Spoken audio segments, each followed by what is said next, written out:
ठीक। सबको नमस्कार। एनटीपीसी कन्या ने अपना एक 8 पॉइंट फोकस विज़न प्रोग्राम हमने शुरू किया है, जिसका केवल एक ही फोकस है कि कम्युनिटी डेवलपमेंट और एनवायरनमेंट बेटरमेंट। और मुझे आप लोगों से जान के खुशी हो रही है कि हमने कल जो हमारा 1600 करोड़ की लागत से फ्लू गैस डीसल्फ्रेशन प्लांट का कंस्ट्रक्शन में था, कल एक यूनिट 3 का हमने वो इनॉग्रेट किया है, चालू किया उसको एक्चुअली।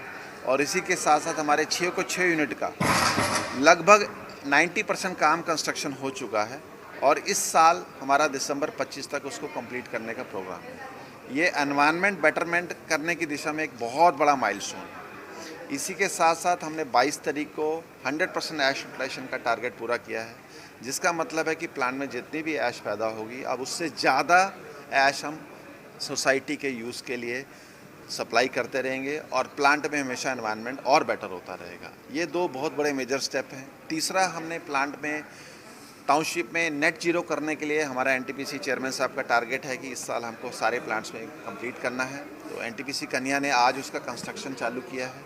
वो हमारा टारगेट है जून एंड तक हम कर लेंगे, जिससे कि हमारा जो नेट जीरो का टारगेट है वो पूरा हो जाए।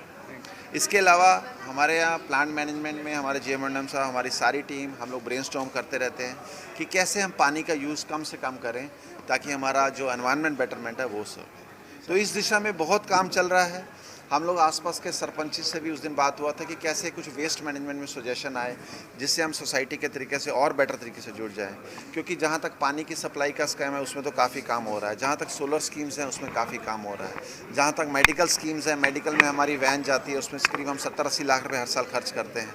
और हमने अभी शेयर भी किया कि कैसे वहाँ पर जो पेशेंट्स आ रहे हैं, नंबर ऑफ़ पेशेंट्स कम होते जा रहे हैं। आप लोगों ने ग्राफ में देखा होगा कि पिछले 4 साल में हर साल की से पहले से कम पेशेंट हो रहे हैं। तो ये हम लोगों का कोशिश है कि किस तरह से हम सोसाइटी में हर तरीके से बेटर कर पाएँ। और ज़्यादातर फोकस सिर्फ एक ही चीज़ बोलूँगा, एनवायरनमेंट बेटरमेंट। आज का सवाल है, एमसीएल क्या कौन सा ग्रेड को सप्लाई करते हैं? अभी हम लोग काफ़ी इस साल प्रॉब्लम फेस कर रहे हैं, क्योंकि हमें गवर्नमेंट ऑफ इंडिया से ये डायरेक्टिव है कि हमको यहाँ पर इंपोर्टेड कोल यूज़ नहीं करना है। लेकिन दूसरी तरफ हम लोग प्रॉब्लम फेस करते हैं कि जो ग्रेड एग्रीमेंट हुआ है उस ग्रेड से जब कोयला स्लिप होता है तो हमको काफ़ी दिक्कत होती है, क्योंकि ज़्यादा ऐश बनती है, हमें ज़्यादा स्टोर करनी पड़ती है, हमारा इक्विपमेंट का वेयर एंड टियर होता है, हमारा बॉयलर ट्यूब लीकेज होता है, हमारा फोर्स आउटेज होता है और देश को नुकसान होता है कि सस्ती बिजली नहीं मिल पाती है।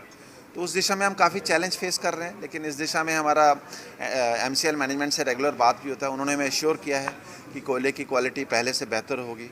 लेकिन इट इज़ ए चैलेंज जिसमें हम लोग हमेशा एक चैलेंज में फेस करते रहते हैं। तो उस दिशा में मैं मतलब एमसीएल से हम रेगुलर मीटिंग के जरिए हम लोग कोशिश कर रहे हैं और मिनिस्ट्री के तरफ भी टेकअप कर रहे हैं कि कैसे कोयला हमको ग्रेडेड मिले। लेकिन अगर पहले से थोड़ा इम्प्रूवमेंट हो और हम उनसे और ज़्यादा सहयोग की अपेक्षा करते हैं। Thank you sir.